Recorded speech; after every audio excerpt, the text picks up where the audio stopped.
Welcome back. We're going to have more on the economy with those strong GDP numbers. We're going to bring in Nicholas Economides to break down these latest numbers, what it means for the rest of us and maybe the world. Nicholas is a professor of economics at NYU Stern Business School, and a pretty good school at that. Thank you.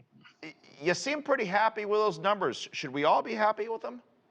I think we should be happy because the numbers are predicting a soft landing, and that's what the whole stock market thinks.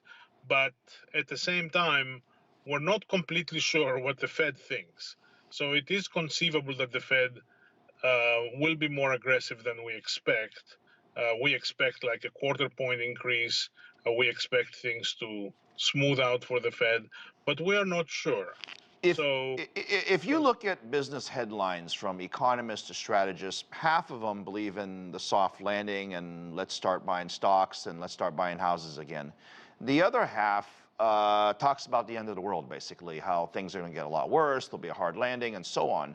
Then you have the Fed who's trying to orchestrate this perfect scenario, and I wonder if we were expecting worse news, that we didn't get it, and the Fed thinks of this as maybe it's time to, keep stepping on the brakes, so to speak, right? That's what you're referring to?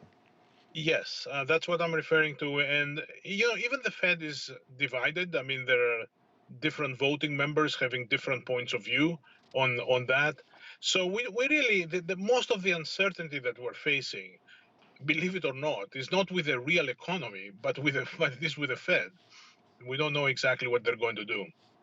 And now, fourth quarter is looking backwards to the last 3 months. And of course, we care about the next 3 months, if not the next year or two.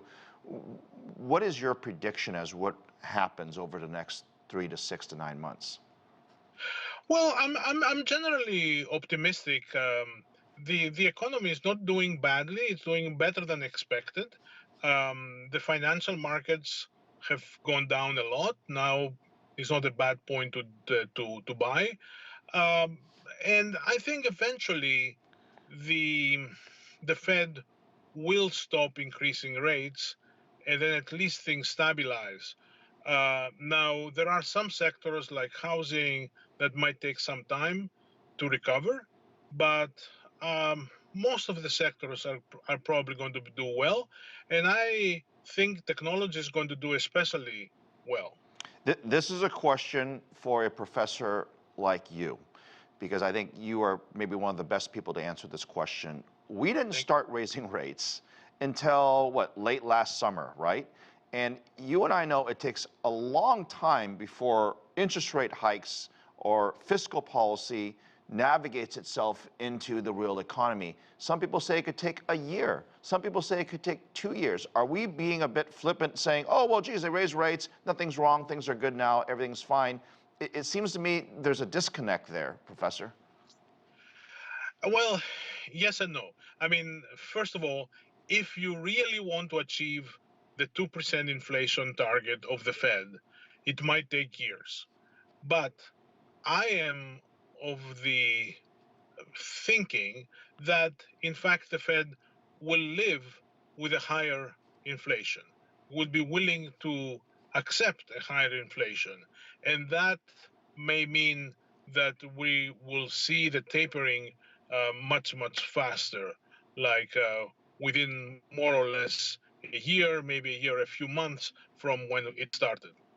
But it's not just inflation necessarily, because they want to see the tightness in the labor market loosen up again so that companies can at least fill the positions they already have. And while we've seen some negative news on layoffs, we've seen some positive news on companies hiring as well. Where are we with the jobs situation? And is it in a place where we can say we have successfully, I guess, taken care of the tightness in the labor market, or too soon to say?